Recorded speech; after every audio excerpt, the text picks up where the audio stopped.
Sheldon was the greatest influence the Jewish people had in the White House, not only in Trump's time, but in Biden's time and all the other times.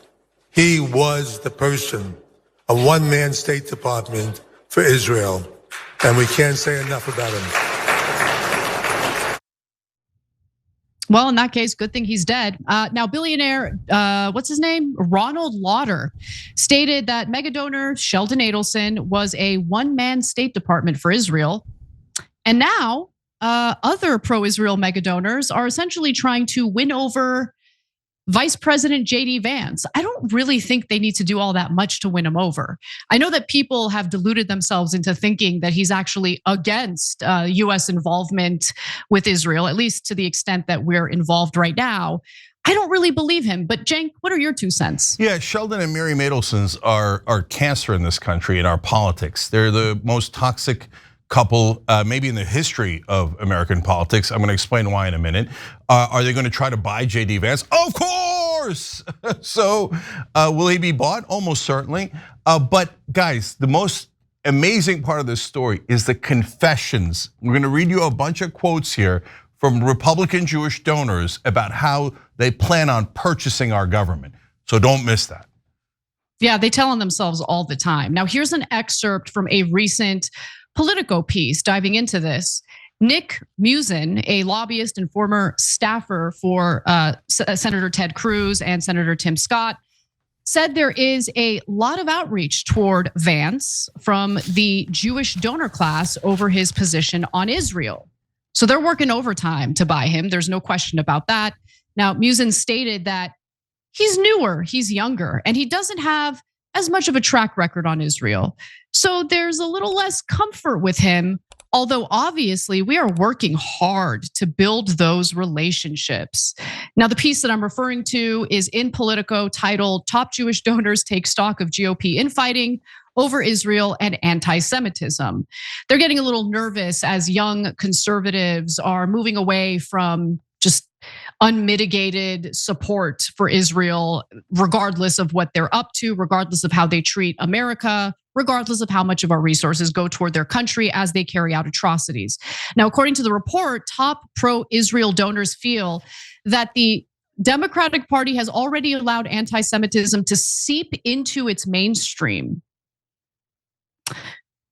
I would venture to say that Israel's atrocities has caused people in this country, both on the left and right, to not want to do anything with Israel, not want to actually ally this country with Israel. But let me move on.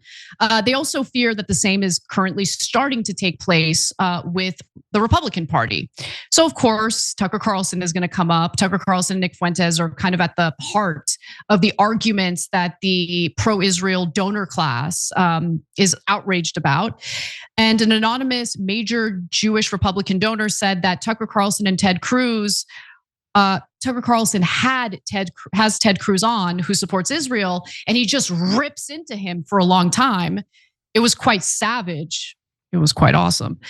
He has Nick Fuentes on, and it was a lap dance. I wouldn't call it a lap dance, but I think it's fair to say that he was much harder on Senator Ted Cruz than he was on Nick Fuentes. But to say that he didn't challenge Nick Fuentes is also a lie. The rest of the comment is anti-Israel, anti-Semitic. That gets conflated. A lot of them hide behind anti-Israel, and it's very hard to prove because you truly should be allowed to be critical of Israel. Should we? They're not just anti-Israel. I think they hide behind free speech. They hide behind isolationism. I think there's a fair amount of just classic anti-Semitism going on. And you know, Cenk, we're very familiar with the right wing in America. They're very good at hiding when they hate groups of people. You know, they're really good at concealing their bigotry or racism and stuff like that. They don't ever just come out and say it, right? Yeah. So, okay, I want to break down some of the quotes Anna read for you and give you more quotes, because here's the confessions. First of all, on the Fuentes quote that Anna read you about buying JD Vance, they emphasize that he's newer and younger, so doesn't have enough of a track record. You know how we tell you all the time on the Young Turks, the reason why we have so many old politicians is because the donors know they can get a return on investment. They've given to that person many times before, and their bribes have worked every time. They're totally craven and will do whatever donors say. So for the younger politicians, you see here, they literally say it. They don't have as much of a track record of being corrupt, so we're not sure that we can bet on them. That's an amazing confession. We appreciate it. Okay, now Ari Fleischer also talked about JD Vance, and he's of course the former communications director for George W. Bush and a stalwart in the Republican Party. And he said that first, before JD Vance, he said, the response to anti-Semitism will be, this is from Politico, will be, quote, one of these issues that's going to define the Republican presidential primary. Now first, why? Like, shouldn't housing or the cost of drugs or wages or affordability be the defining issue in either party? They're like, no, none of that matters. What you think of Israel is the defining issue. If you support Israel, then we're gonna give you tons of money. If you don't, we don't give a damn about affordability or average Americans, then we're not going to support you. It is the defining issue. Thank you for the confession. He then says about Vance particularly, JD Vance is going to have to earn it like everybody else and be very curious to see what he has to say.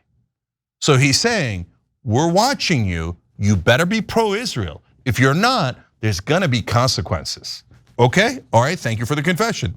Now the reason they're panicked, Anna, as you know, is that now about 60% of the country is against the Israeli government.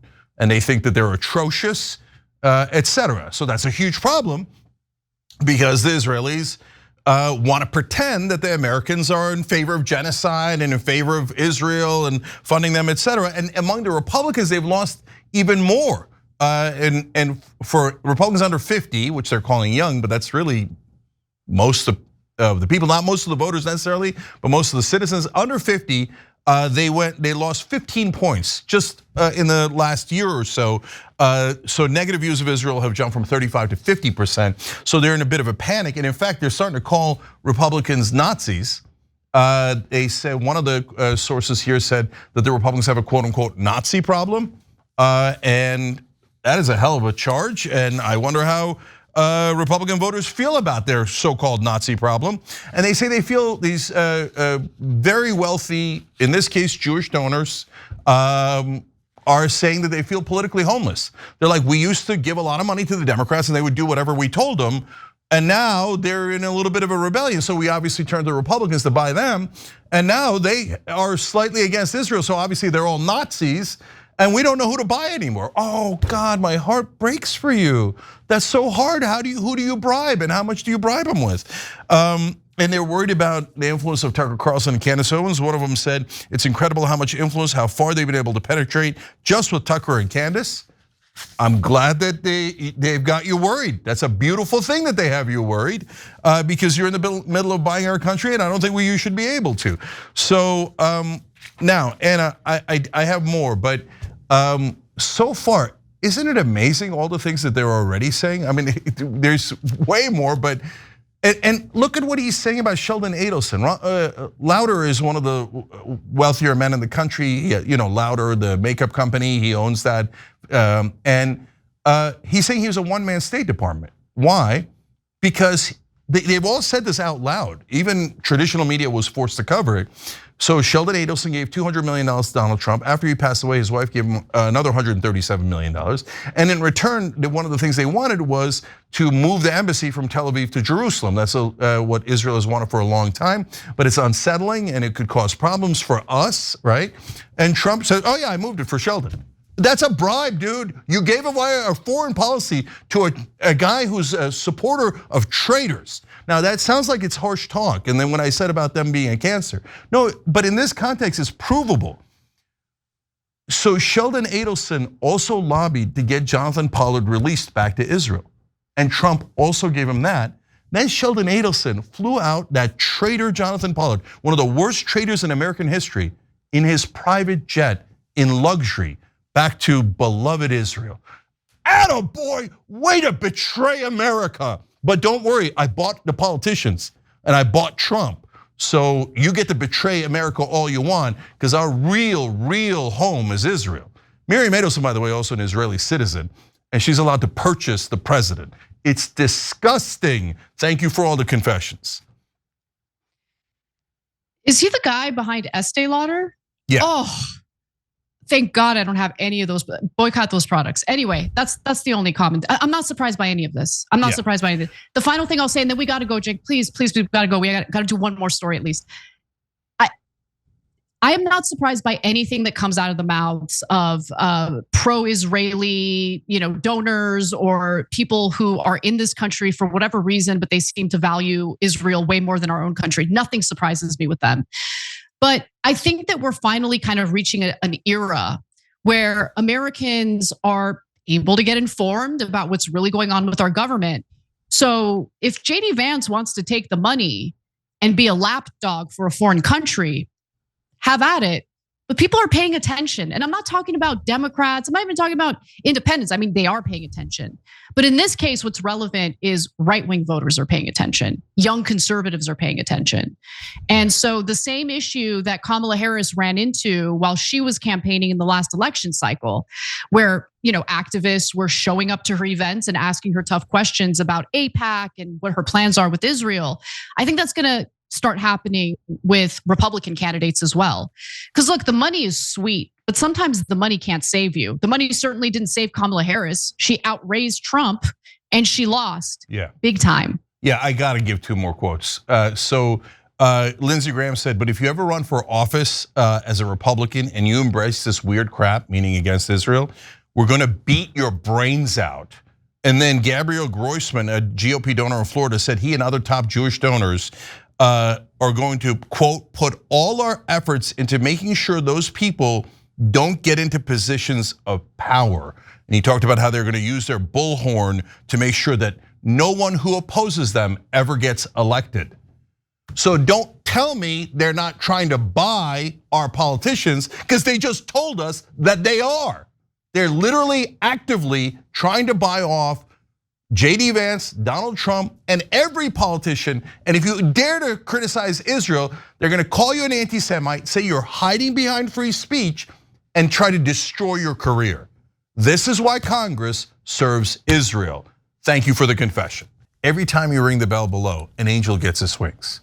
Totally not true, but it does keep you updated on our live shows.